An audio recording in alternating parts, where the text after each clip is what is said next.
war in the Pacific is raging. American aircraft are being torn apart by the infamous Japanese Zero. No Allied plane can match the agile dogfighter. Then, the U.S. Navy unleashes the powerful new F6F Hellcat, the legendary warbird destined to destroy over 5,000 enemy planes and score the greatest kill ratio of any fighter in World War II.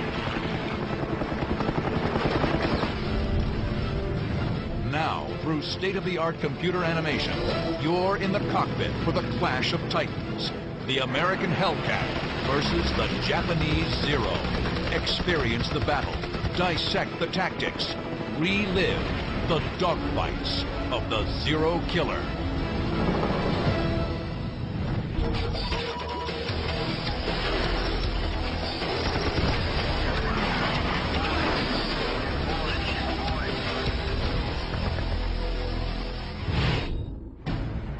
October 5th, 1943.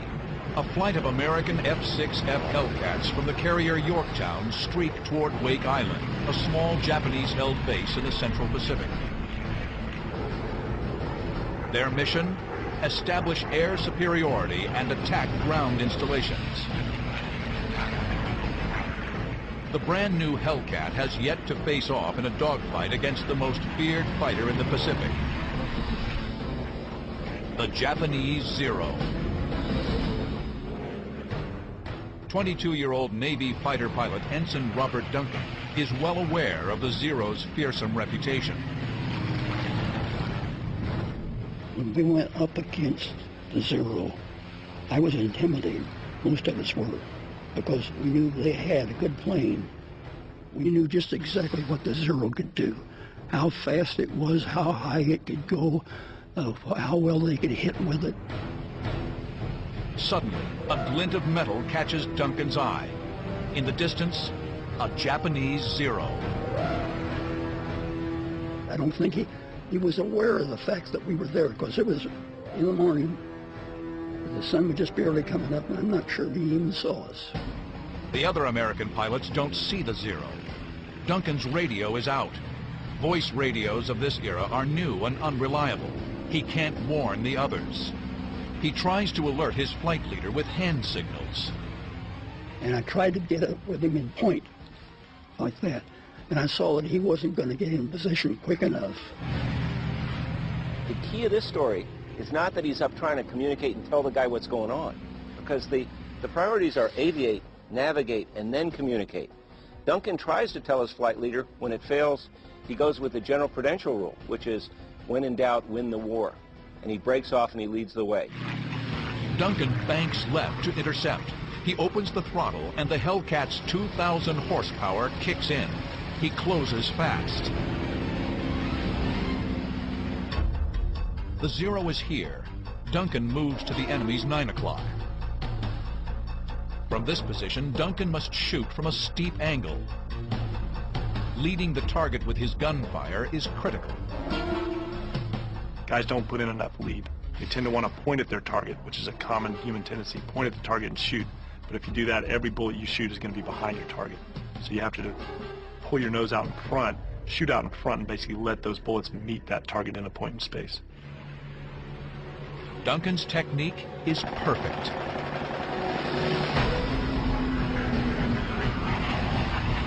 I just held what I had, and he flew right in front of me. It was the easiest shot I'd ever made. I opened up and he blew up immediately. Duncan's 50 caliber rounds detonate the Zero's unarmored fuel tank.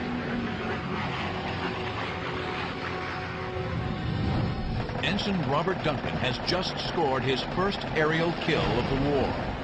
But it's another major milestone. I was the first one with a Hellcat to ever shoot down the Zero. There's no time to celebrate. Duncan is about to square off against a Japanese ace with 9 kills. And the Navy will soon find out if the Grumman F6F Hellcat is truly a match for the Japanese Zero. The Mitsubishi A6 M20 was deadly from the start. In its first 4 months of operation over China in 1940, the lightweight maneuverable fighter scored 59 kills against no losses.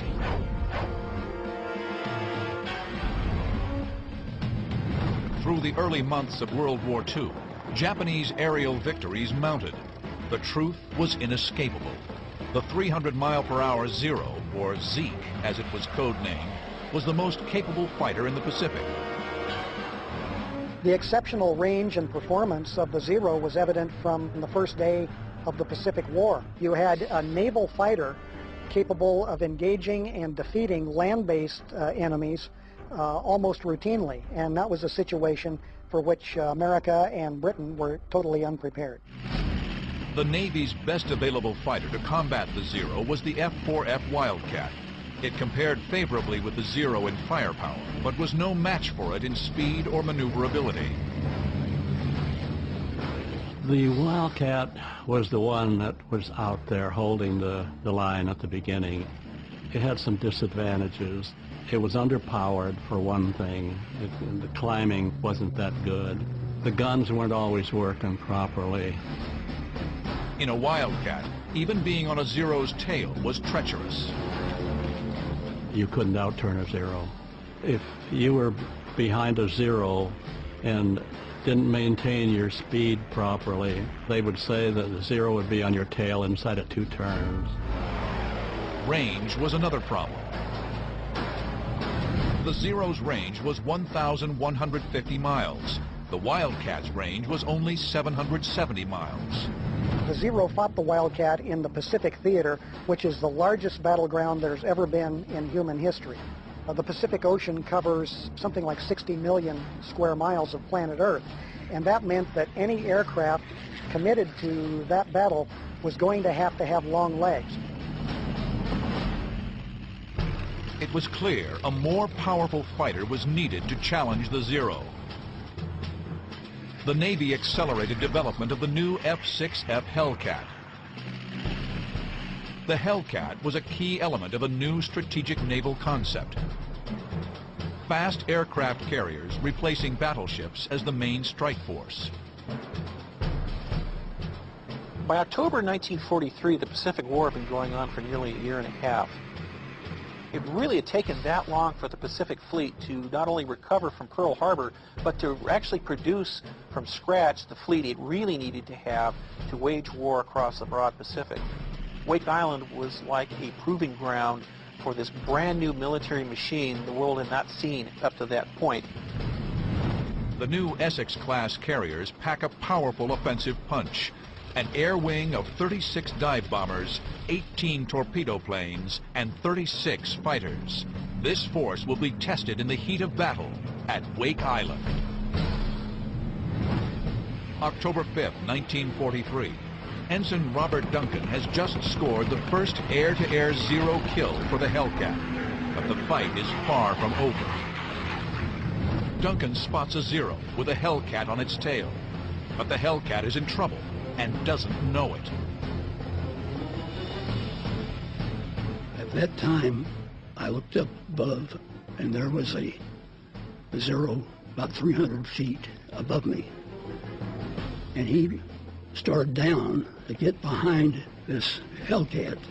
It was chasing the Zero, but he wasn't in range to get our man. Duncan is here. The first Zero is here. The other Hellcat pilot is on his 6 o'clock. The second Zero is diving, gaining airspeed and closing on the Hellcat. Duncan, out of range for machine gun fire, must close the distance. He adds power, climbing and banking left. Duncan knows he can't reach the Zero, but maybe he can shake him off the Hellcat's tail. So I tried something. I just pulled up the nose of my airplane. I was still not in range, and I cut loose with a burst. Just like you take a hose and shoot out like that. It works. The Zero pulls away. But now Duncan's in trouble. He dropped off from our man, I made a left turn, a hard left turn out like this, around to come around to me. Duncan pulls into a hard left turn to evade the Zero. Both planes circle each other in tight left turns. Each pilot yanks the stick hard to the left, coaxing their fighters into tighter turns, trying to gain the advantage on the other. The Zero gets a firing angle. 20-millimeter cannon fire rips through Duncan's tail. I didn't have any fear toward what was going to take place. Generally, I didn't have any. It was afterwards that my knees started. What happens next takes Duncan by surprise. The Zero suddenly pulls out of the turn and goes vertical. And I looked, and I said, what's with this guy? He must be right out of flight training. He's going to get himself killed. But Duncan is wrong. The Japanese pilot is no trainee. This is Warrant Officer Toshiyuki Sueda, a feared ace with 9 kills.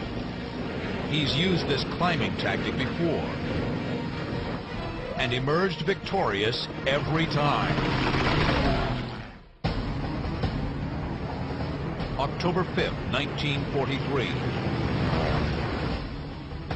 American aircraft are attacking the Japanese base at Wake Island.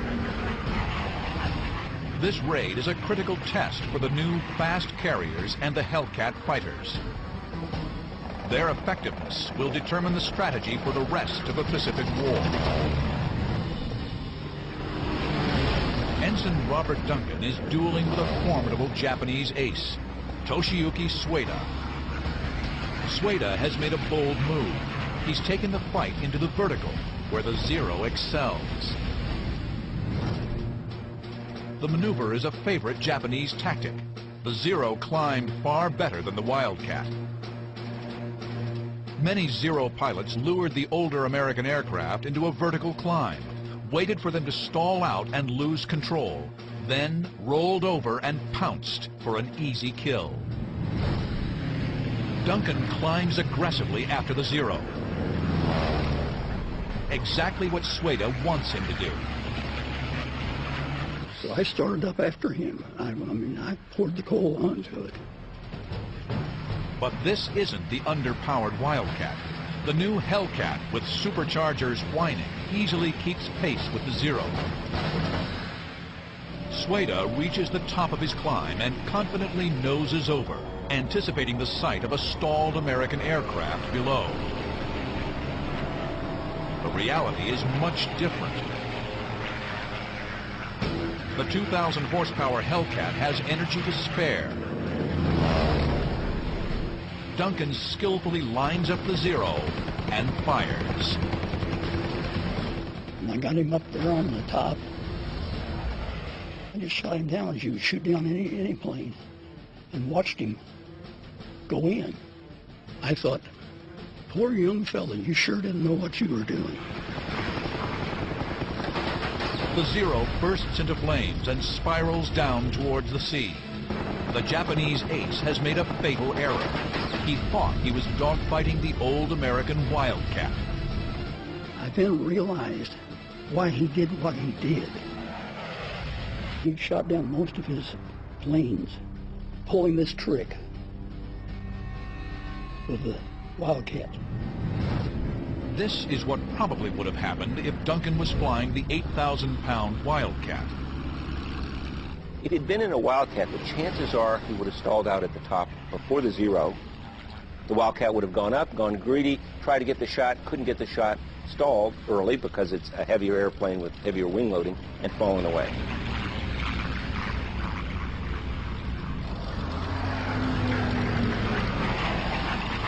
The Zero, watching from above, rolls behind him, catches him out of this stall, and shoots him.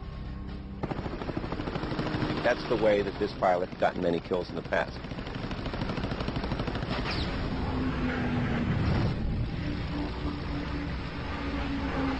If I had been in that Wildcat, I would have been shot down. There's no question in my mind about it. but I'd have been too smart to do that. The two-day raid on Wake Island is a stunning victory for the new fighter. The Hellcat downs 22 Zeros. Opposition over Wake has ceased to exist. And the Americans destroy 90% of the Japanese ground facilities. 6 Hellcats are lost in dogfights. Another 6 fall to anti-aircraft fire. The F6F has demonstrated its mettle against the rising sun. Back in the U.S., the engineers at Grumman Aircraft breathe a sigh of relief. Their careful design and testing has paid off. The process had started on June 30th, 1941, nearly 6 months before Pearl Harbor, when Grumman Aircraft was awarded a contract to upgrade their F4F Wildcat. Grumman had a very long-term relationship with the Navy. They had put fighters onto Navy decks since the very beginning of naval aviation at sea. So Grumman knew what the requirements were of flying out at sea. They knew what the requirements were to take a fighter and make a carrier suitable.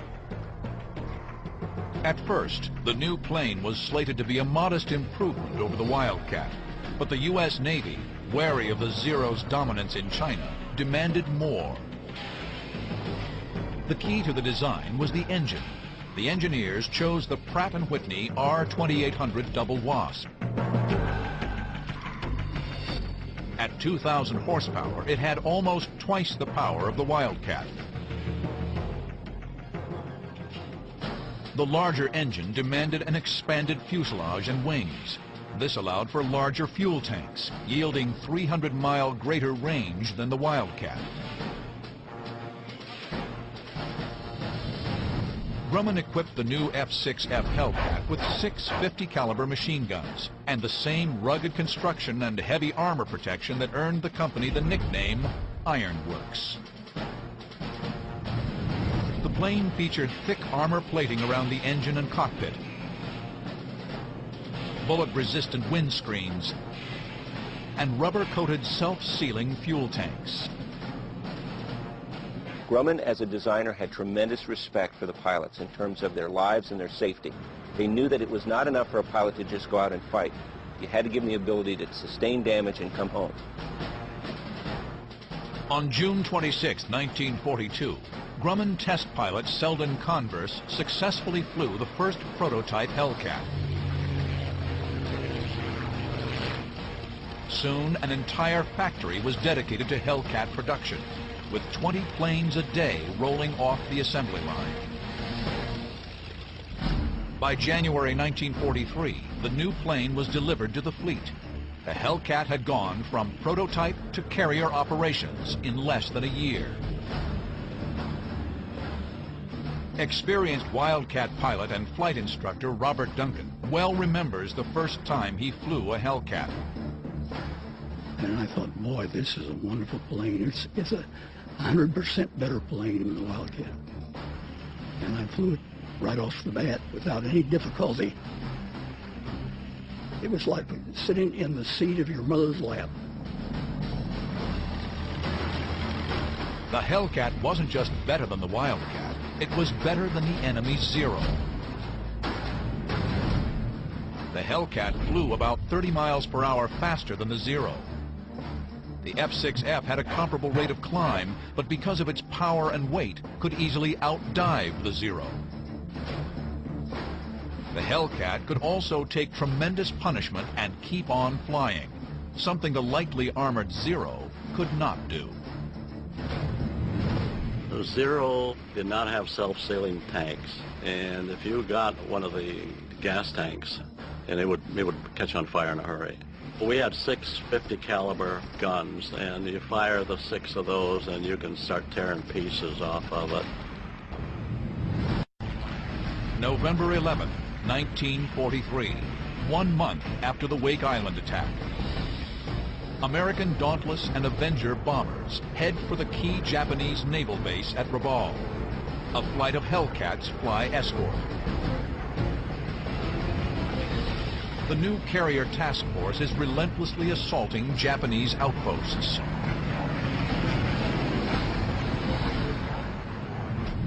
Rabaul was a tough nut to crack, and everyone going in knew that. The Japanese had invested a considerable amount of materiel in turning Rabaul into a bastion, and so moving into Rabaul to launch a carrier strike was not looked upon as being any kind of easy endeavor. 22-year-old Hellcat pilot Lieutenant Junior Grade Hamilton McWhorter scored his first kill at Wake. At Rabaul, he'll earn his reputation as a brilliant aerial gunfighter in one of the most famous dogfights of World War II.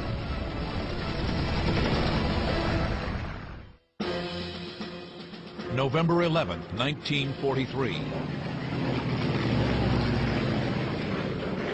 A combined strike force of American bombers and fighters move in to attack Japanese ships in the harbor at Rabaul. The bombers initiate their diving attack. Lieutenant J.G. Hamilton McWhorter noses his Hellcat over to stay with them. He pulls out on a strafing run on a Japanese cruiser. McWhorter runs a lethal gauntlet of 25mm anti-aircraft fire and 8-inch shells. In these situations, everything's coming back at him. Japanese heavy rounds, machine gun rounds, everything is spraying at him. He is fearless as he's bearing down on these ships. The Hellcat's 650 caliber machine guns can put 4,000 rounds per minute on the target. Every fifth projectile is a white-hot phosphorus incendiary round. And when they hit, you got a nice bright flash. I can still see it in my mind. The superstructure of that cruiser lit up like a Christmas tree. McWhorter pulls up and heads for the rendezvous point.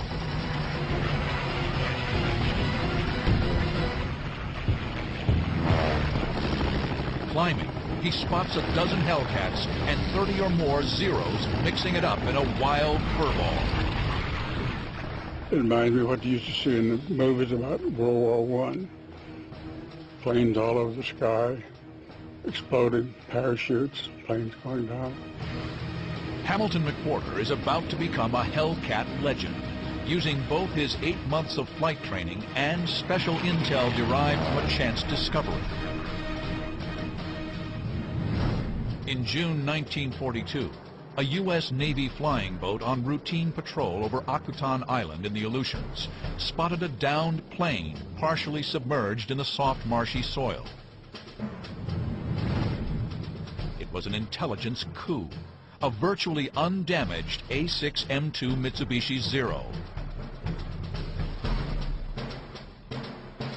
The plane, dubbed the Akutan Zero, was hurriedly shipped to San Diego, where it was rebuilt, repainted with U.S. markings, and thoroughly flight tested by the Americans. Having the Zero in hand allowed us to actually test it and to compare it to all of our existing fighters, to tell where its strengths were and where its weaknesses were. That's not an academic exercise. That's an exercise to tell our pilots where they are strongest, where the Zero is weakest, therefore where to force him so that you can beat him in a dogfight. A key find was that the Zero had a disadvantage in a high-speed dive. Above 200 knots, its ailerons froze, restricting any kind of rolling maneuver, especially to the right. This important data was quickly passed to Grumman engineers and on to the fleet. Now Hamilton McWhorter will put it into practice. McWhorter is heading into a swirling mass of Zeros and Hellcats. He spots a Hellcat with a Zero on its 6 o'clock. I could see a big piece of metal flying off the Hellcat. The wounded Hellcat is here. The Zero is right behind him. McWhorter is here. He will pull a high G climbing turn to get behind the Zero.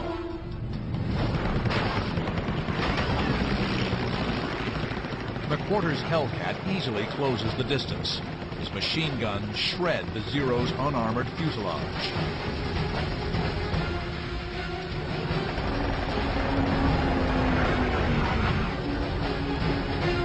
McWhorter gets a good look at his first kill of the day. I looked down right into the cockpit. Hadn't been more than a second or so since I'd fired, and there were flames coming out from under the instrument panel. He had no chance whatsoever. The Zero had no armor plate behind the pilot.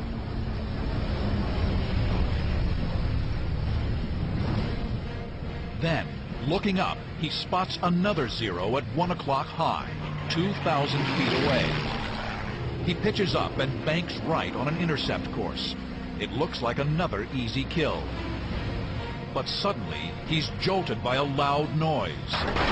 Best way I can describe it is if you're standing in a metal shed and someone throws a couple of big handfuls of rocks against the outside. That's what it sounds like when your plane gets hit by machine gun bullets. Very loud, and you can actually feel the impact of the bullets hitting. McWhorter is focused on his target and doesn't see the plane that's peppering his Hellcat. It's the bogey you don't see that will generally get you. McWhorter target fixates on the Zero that he's going for. And much to his surprise, he hears noise on his aircraft that alerts him, that says, get your head up and look around, get your head on a swivel. A Zero, making a high-speed pass from above, rakes his Hellcat with machine gun fire. Stunned, McWhorter looks around to find 2 more Zeros directly on his tail.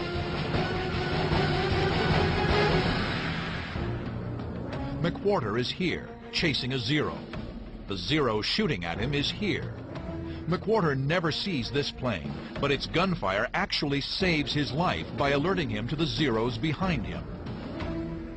At that point, he's in a life-and-death situation, and he's got to take immediate action to get out of there.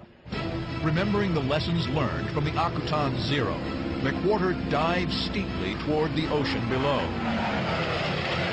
The Japanese, knowing their plane can't dive with the Hellcat, choose not to follow. At that point, he looks through his windscreen and sees an aircraft passing directly in his line of travel. McWhorter slides his aircraft into the same plane with the Zero and rakes him with gunfire and gets a kill.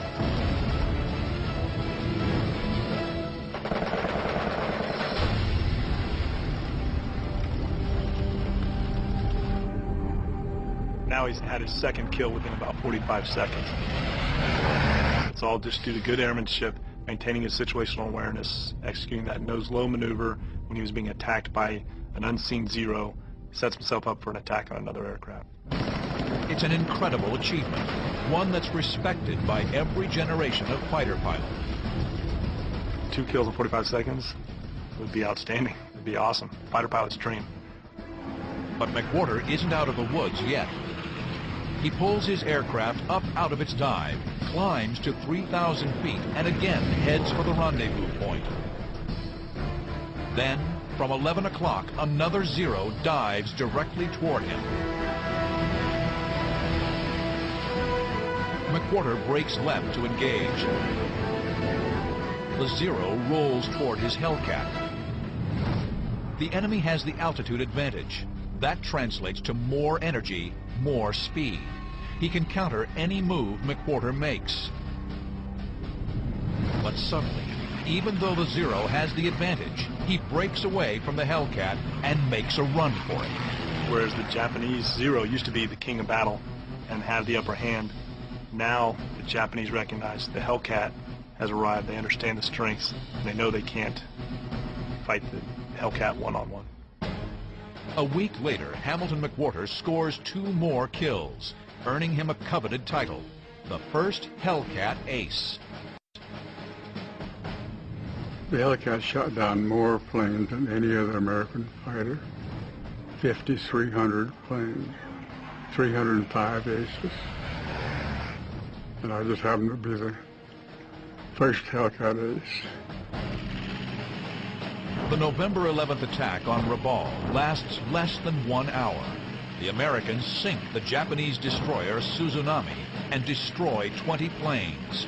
Later that day, the Japanese launch a counterattack, but they are intercepted en route, and another 35 Japanese planes are down. So many enemy pilots are lost, the Japanese cannot effectively respond to the invasion of Tarawa less than 2 weeks later. The tide is turning against the Empire of Japan. The Hellcat, through superb engineering and tactics, is truly becoming a zero killer.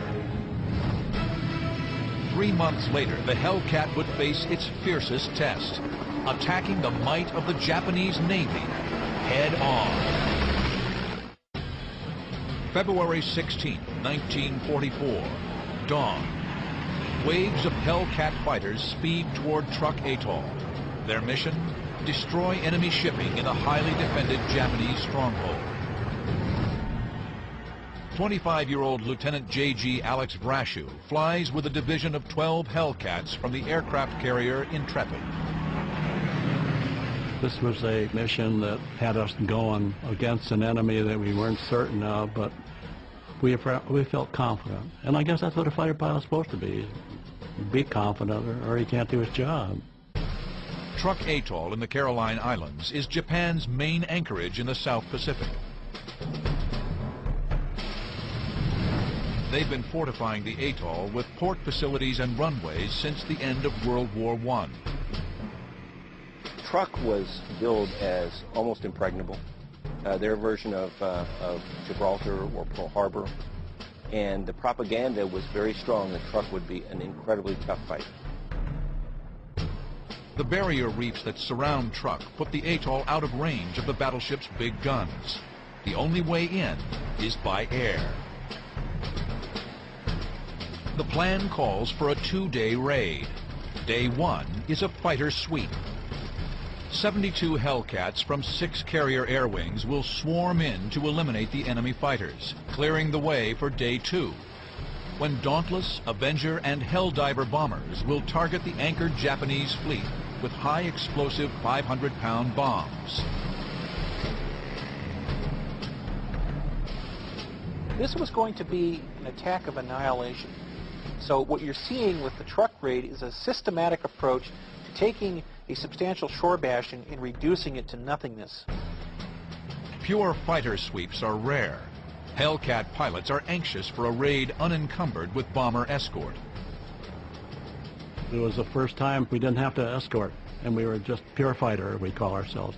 And as we got closer and closer to it, and being in the plane that we knew we could handle, I'll tell you, quite honestly, we were looking forward to it. Brashew and his wingman, Lou Little, bring up the rear of their 12-plane formation. As they fly the 90 miles from their carrier, they stay low to avoid enemy radar. Approaching the atoll, they climb to 13,000 feet. The higher altitude gives them better visibility and positions them for diving attacks. You want to have an altitude advantage because altitude can be translated into airspeed with a dive. The enemy has scrambled fighters. The Americans haven't spotted them yet. Brashew's flight noses over to start its strafing run on the enemy airstrip. First 10 had already started their dive going down, and we were just preparing to, but I just took a look around back, looked back over my shoulder, and that's when my mind was quickly changed. There they are, 3,000 feet above, a swarm of Japanese Zeros, closing fast from 7 o'clock. Brashew radios the other Hellcats, but they're already diving. He must stay and fight. I couldn't continue because then I'd have a stream of Zeros right behind us while we were going down. Brashew and Little are here. The other Hellcats are here, diving. The Zeros attacking from above. If Brashew dives, the Zeros will be on his and the squadron's 6 o'clock. Perfect attack position. His only option is to turn sharply into the enemy, minimizing his cross-section and reducing his time in the Zero's gun sights. Brashew and Little pull a hard left turn and focus on the lead Zero. He was already starting to shoot. I could see the twinkle of the guns. So I headed towards him and made a burst, a fast burst, just to discourage him, and he stopped his run and just kept going down. They had a habit that they weren't afraid to attack, but once they were countered, they'd dive down for the water. The first Zero darts away, but immediately another swings around on Brashew's tail. The Americans counter by pulling up into a steep chandelle. They're relying on the Hellcat's superior power, large wing area, and strong airframe to push them through the high G maneuver and turn the tables on the Zero. The chandelle maneuver, it's basically a maneuver to try and point your aircraft in another direction in a fairly quick method. Instead of just doing a level turn, actually pitch your nose up high, roll over on a wing, and now you can use gravity, or what we like to call God's G, to help you out in the turn, allow you to pull your nose around faster and point in the other direction. The enemy cranks over hard, trying to stay behind the Americans, but the Zero can't hack the severe turn. He stalls. The Hellcats roll over and get behind the falling Zero. They're primed for the kill, but more Zeros speed in from above. I had ideas to try to follow him, but there were still some planes above me. I had to get them out of my back.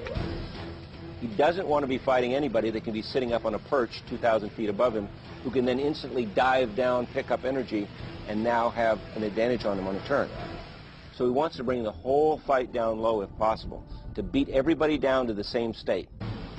Brashew and Little must neutralize the enemy's numerical and altitude advantage. They snap into a classic defensive maneuver, the thatch weave. In the thatch weave, the two Hellcats swing back and forth, providing mutual support and protection. If a Zero positions himself to fire on one of the Hellcats, he will fall under the guns of the second American fighter. Brashew and Little dodge and weave. The Zeros come at them from every direction. These Zeros were good. We were able to ward them off a little bit, but what they do, they'd fake you on one side, and then the guy would come from the other side and try to come on in. The Zeros press the attack. The Hellcats are surrounded.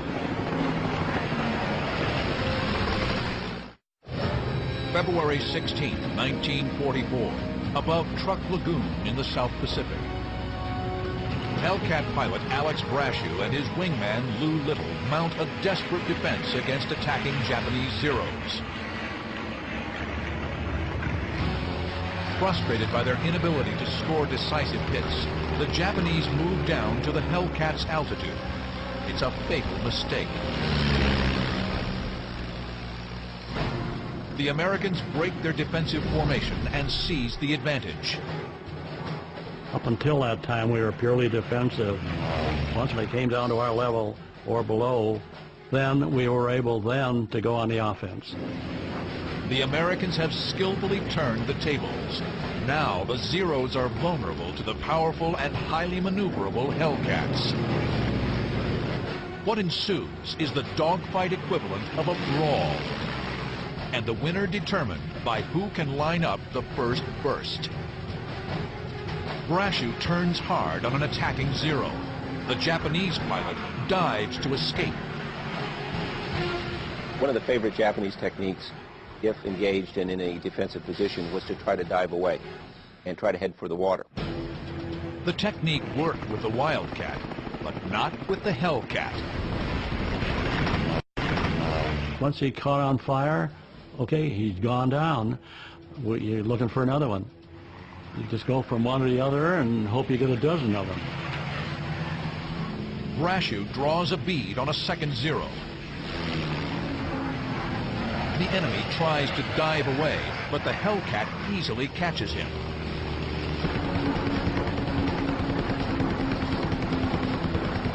It's Brashew's second kill of the day. Then he spots a roof, a float plane version of a Zero. Again, the enemy dives away. Brashew is relentless.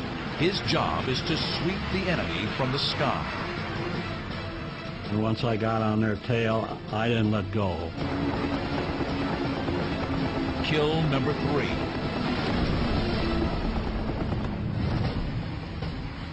Brashew spots another Zero at 12 o'clock low. I started to try to get in position, but he wouldn't let me.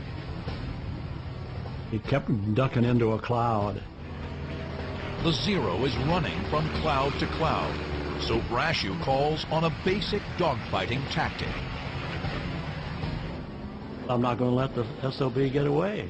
So I just pulled up and kept looking for him while he was ducking in and out, and got in position to where I figured he couldn't see me. I pulled up into the sun and waited until I got a good shot. And I came down on him from 5 o'clock. I don't think he even knew what hit him. Brashew's 50 caliber armor-piercing rounds slice into the Zero's wing tank and cockpit. Brashew's 4th kill of the day plummets in a flaming spiral. The American fighter sweep continues throughout the day, turning the skies above Truk into a swirling vortex of gunfire and flame. There were loose fights all over the place. Those planes going down one every 30 seconds. This was a wild dogfight, a wild one. The Americans are unyielding. The fierce combat costs the Japanese 130 planes in the air and another 74 on the ground.